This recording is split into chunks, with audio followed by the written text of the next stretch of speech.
Please support our sponsor, renovationtea.com.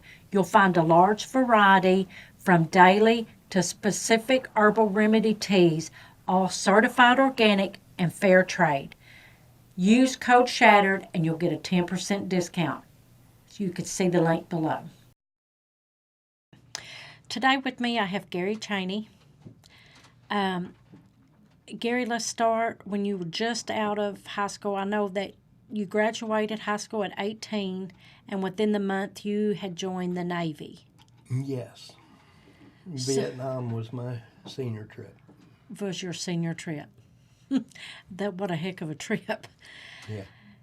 Tell me about you and your friend and your first experience with drugs. Well, there was a buddy of mine that I was in boot camp with, and we got our first boot leave. So we decided to go to Mission Beach and try surfing, drinking beer, all that good stuff. And my buddy said, let's try some LSD. He said, I hear it's pretty good down here. And I thought, well, I'd never done anything like that before. In fact, I hadn't taken anything stronger than an aspirin before. So I said, all right, let's check it out.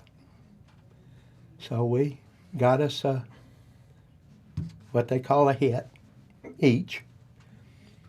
And we took it, and we wandered into a little head shop and was looking at all the pipes and all the other stuff in there and the comic books. And in about an hour went by, and he looked at me and said, I think we got rooked. Let's find somebody else. Okay, I'm game.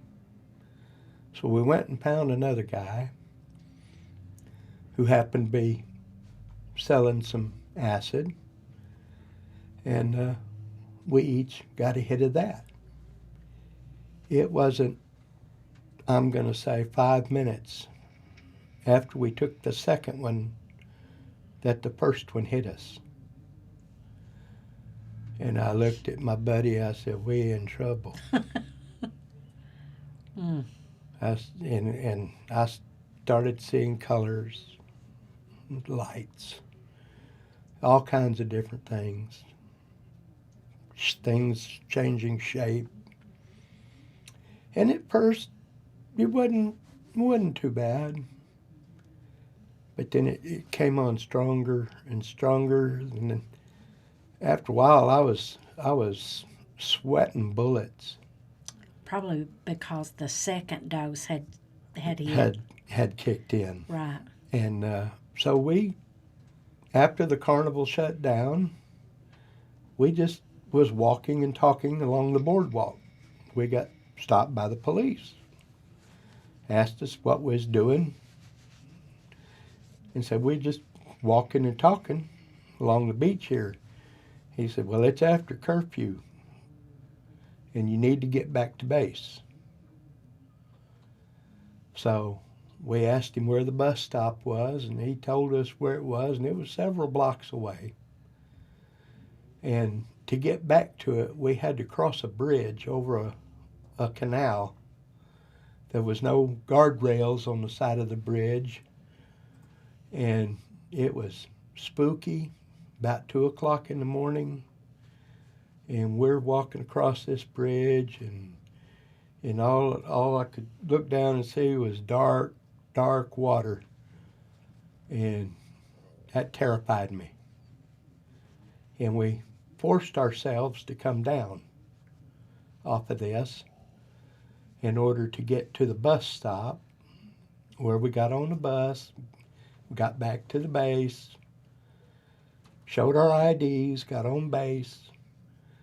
And when I got back to my barracks, I went to the head, which is the bathroom in the Navy, and I looked in the mirror and said, "Okay, Gary, you can relax now."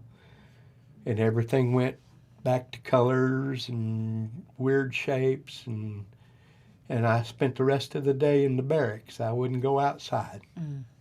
I didn't want anybody to see me like that. Right. And so that was my last incident with that in the Navy. I didn't mess with anything again until after I got out and come home. And then I got back in with the same old crowd that I used to run around with in high school, only this time things were different. They were into methamphetamines and what they call white crosses. We called them cross tops, but they were just little tablets of speed is all they were. Mm-hmm. Excuse me. And we'd take 10, 20 at a time, take them by the handfuls. And we would stay up for 2, 3, 4 weeks at a time. Mm. And then until we just couldn't go anymore. And then we would crash. Right. And I'd be asleep for like 3 days. Mm. And then when we got up, woke up, we started it all over again. And after a while, that didn't satisfy me.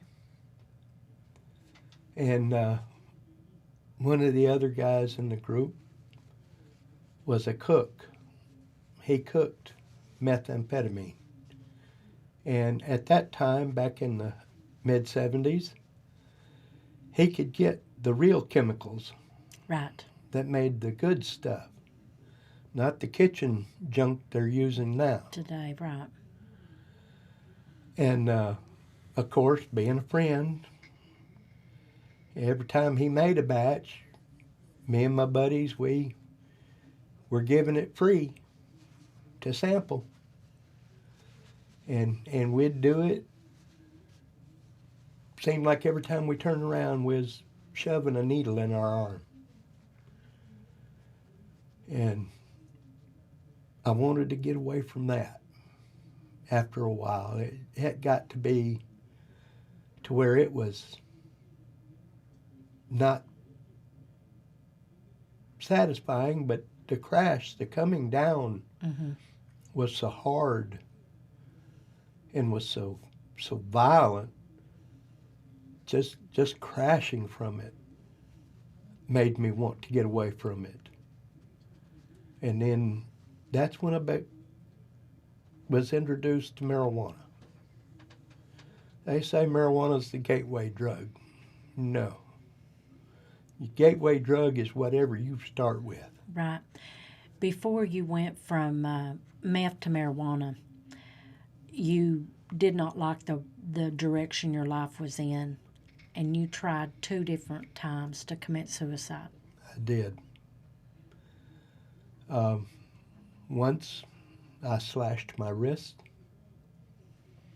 and it was just lucky a friend stopped by, and he knew I was home, and he busted in my door, and they found me in the tub, and I was bleeding out. And so I was taken to the hospital. And then the second time, I overdosed on mescaline, which is a derivative of the mescal plant from which they get tequila. And I just was ready to go. I didn't feel like I had anything to live for anymore. Right. And to me, it was a way out. Because it seemed like everything in my life was going wrong. I couldn't keep a job. I wouldn't stay on a job very long. long enough to get what I needed and to get my drugs, and then I'd move on and to someplace else. And you had two really close friends that did commit suicide. Yes.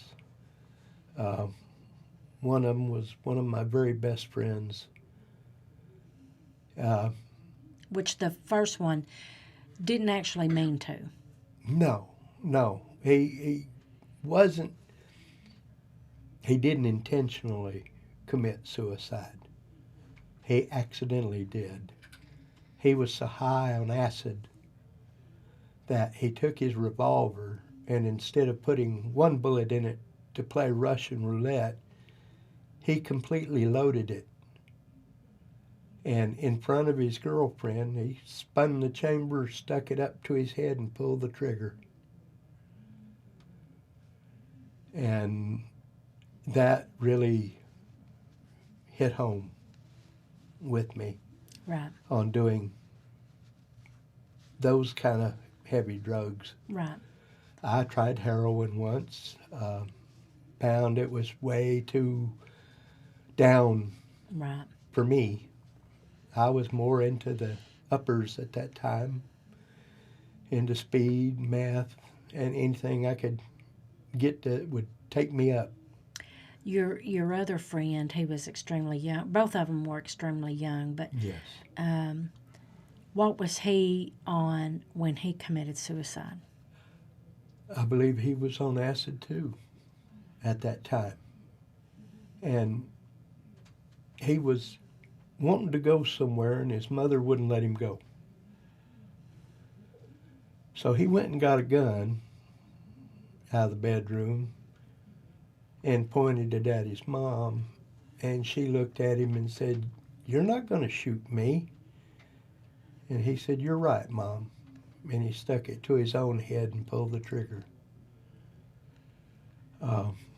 What got into him Right.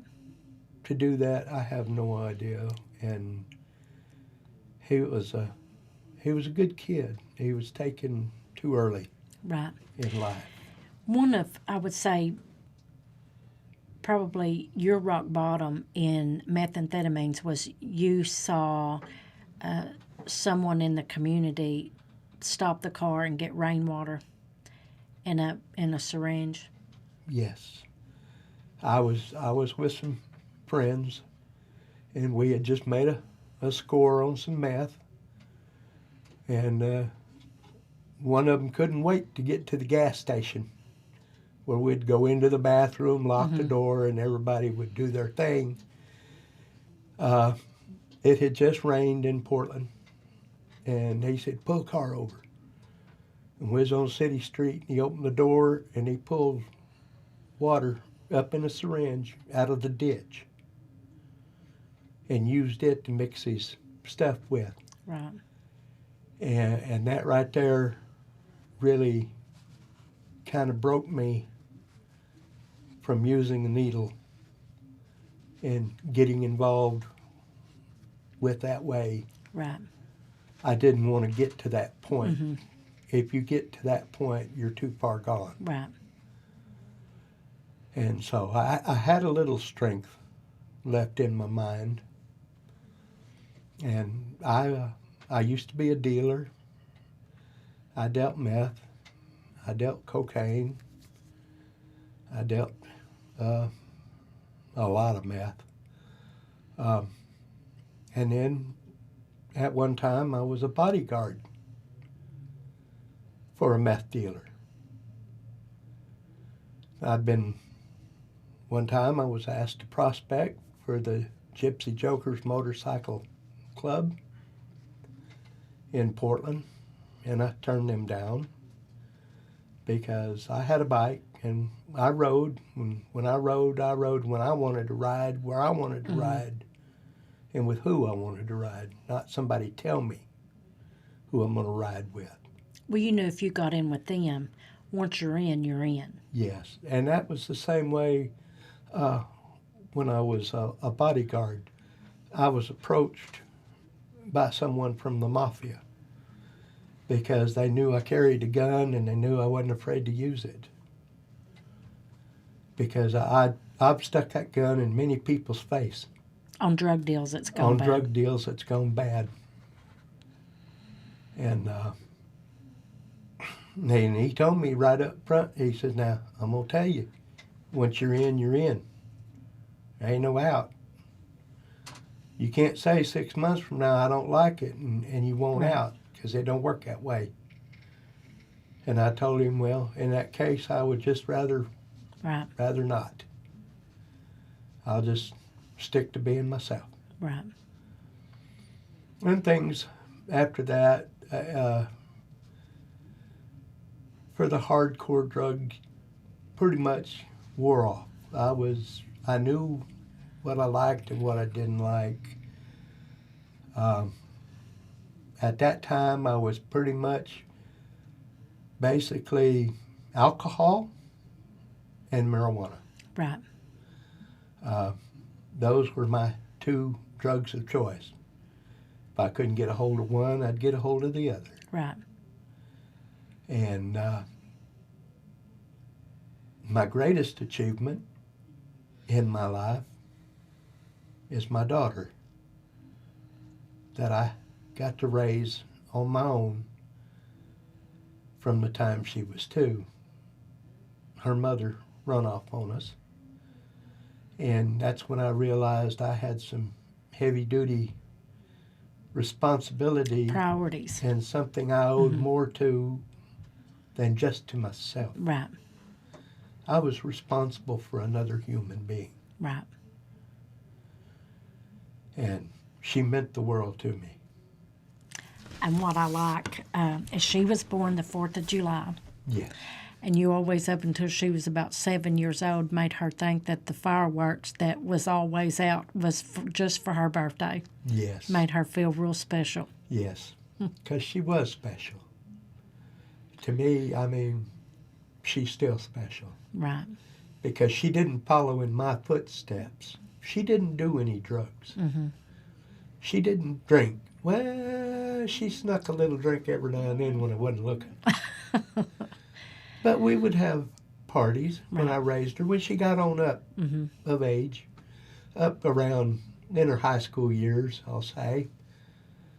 And we would have parties, and she'd have friends over, and nobody left. They stayed the night. Right. Anybody that was drinking had to spend the night. So at one point, you're down in your back, and you end up going to the VA. Yes.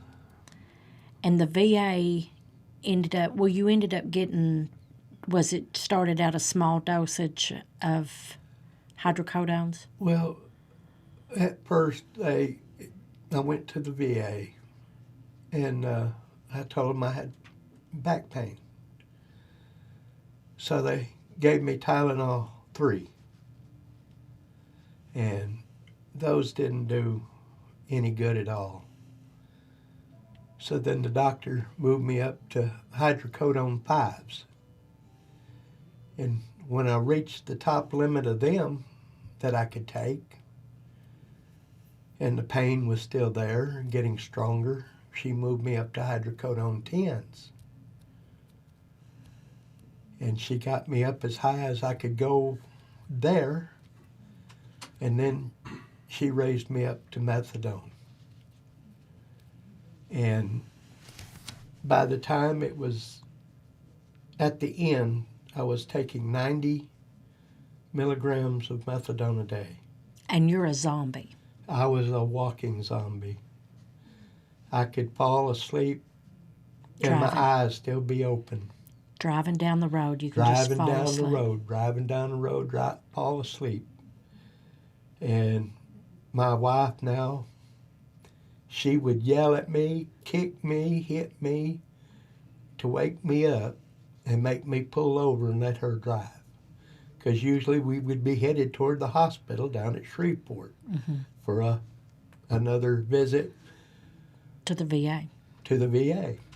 And they would bring in a bunch of doctors, and they would examine me and give me x-rays and MRIs, and by the time I had that group convinced that I needed a back operation, well, the VA would change them out, move them on someplace else, and bring in a fresh bunch.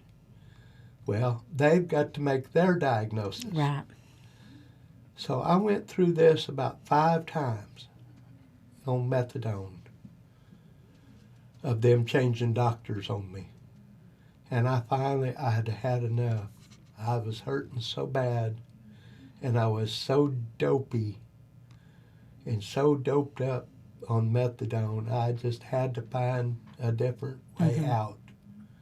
So I went to a private doctor who sent me in for some x-rays and an MRI. And I went back to him. He said, "You need a back operation." I said, "Great." When? You're right. He said, "Well, not until we get you off of that garbage that you're on." And I knew what he meant. He was referring to the methadone. Right. And he took me off of it slowly, gradually, 10 milligrams a month, until I got down to 0. When I hit 0, withdrawals set in. And that was 3 hard weeks of no control over my muscles. I filled the bed with sweat. I constantly was sweating like a pail of water. Right. And my wife couldn't even sleep with me because of my flailing arms and kicking and shaking and talking and she said I'd be cussing in my sleep and everything else. And she'd have to move out into the living room to sleep in a chair to leave the bed for me to thrash around in. Right. And that was the 3 hardest weeks of my life. I wouldn't wish that on my worst enemy. And after I got off of that, well, I got my back operation, but it was too little too late. The problem, I had crushed 3 of my discs, my L1 through my L3. So the doctor went in there and they fused them. All the cartilage was gone. They put a wire cage around it to hold them together, what was left. I also have degenerative back disease, bone disease, and osteoporosis. And then when that didn't work, I started going to the VA in Mena, which sent me then to Little Rock to the VA hospital. 1,000% difference between the two. Right. I mean, I got the care I wanted and needed. Right. I went to see a neurologist. He did MRIs, x-rays. He said, "Well, we need to work on your back again." He said, "Your L4, L5 are crushed." So they then fused me from my L1 to my L5. Well, since then, I've taken a fall and I've cracked the vertebrae right above my fusion. My neurologist wants to go in there and fill that with cement. When? He didn't say. Right. And this was several months ago that he told me this. But other than that, I've been going to the VA. I've had recent MRI on my hips because my hips are hurting me something fierce. I've got sciatica in my back. and as well, and the VA,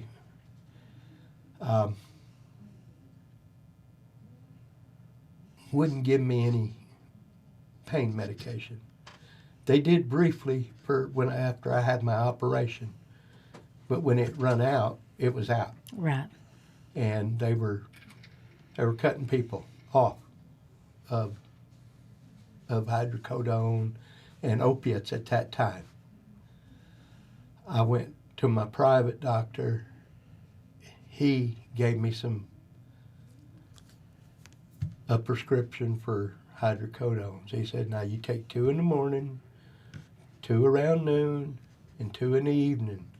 I told him, I ain't going to do that. You don't want to go through the withdrawals anymore. I'm not going to get hooked again.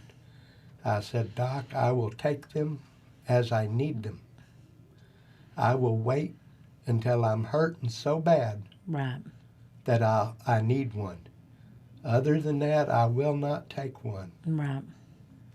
And I'm still taking them to this day, trying to keep my back pain eased. Right. When I get up in the mornings, I have to use the end table to help me get up because my back is so stiff. Yeah. And I can't hardly move. And I'll get up and I get in my recliner and I'll turn on my heating pad on high. And it gives my back enough heat that it loosens it up to where I can get up and fix a pot of coffee. Right. Take my dogs out, let them outside, and do the things I need to do. Now, if I'm going to mow the yard, I bounce around a lot on that lawnmower. Mm-hmm. So when I'm done mowing, I generally take a couple. Right. Because I'm hurting so bad, I don't have any choice. Yeah. And my wife, she understands and she looks out for me. Right. She takes good care of me. And I wish everybody had someone like that. Mm-hmm. For sure. But the main point I want to get to is I'm not trying to glamorize drug use or anything like that because it's wrong. Right. We all know it's wrong, even when we're young and we're 10 foot tall and bulletproof. We know it's wrong, but we do it anyway. Well, and you don't like the way it makes you feel, and that's No. why you tried to commit suicide a couple of times. Yes. Because you were miserable. Absolutely miserable. And I know some people turn to God, but I figured he had enough on his hands and that this was something that I needed to do for myself. Because you have to have it here in your heart and you have to have it in your mind. Right. That you can do without this. That you don't need this. That there's a better way to live without letting something else control your body. Right. And that's why I am today the way I am. There was a time I even committed myself to a mental hospital because I thought I was going crazy. And when I was in there and I saw people in there that really needed help. Right. That were seriously needing help. And I thought to myself, I would look at myself in the mirror and have a talk and say, Gary, help yourself. Don't rely on somebody to do it for you. Right. Because that can't happen. Only you can make this happen. And doctors would come in there or orderly would come in there and catch me talking to myself. He said, yeah, he's flipped. But no, those talks I had with myself. is what helped me get my own mind and my own body under control. And that's what it's all inside you. Right. I mean, you can call on help from anybody and everybody, but unless you have the desire and the willpower, I know the mind sometimes is weak and the body is weak. But if you decide that this is something you have to do, then this is what you do. I had a family in Grapevine, Texas, when Charity was 7, 8. I dealt drugs, meth again. And I got so paranoid that I had a ring around my eye hole in my front door from looking through it so much, trying to see who was out there, Right. who was peeking on me. And that's when I called my dad back here in Arkansas, and I told him, Dad, can I come back to there? I need to. I need to get away from here. I've got to get away from this stuff, and this is the only way I know how to do it, is to just get away. Right. So I don't know where it's at. I don't know who has it, Yeah. and that way I won't crave it. Right. You still have the cravings. Even to this day, sometimes I crave it. I'll think back. And then I think again. Shows how powerful it is. And I think again, that's why I left it. Right. Is to get away from it. It is that addictive. It is that addictive. And anybody that does it and quits, I'm proud of them. They've got my support all the way. Right.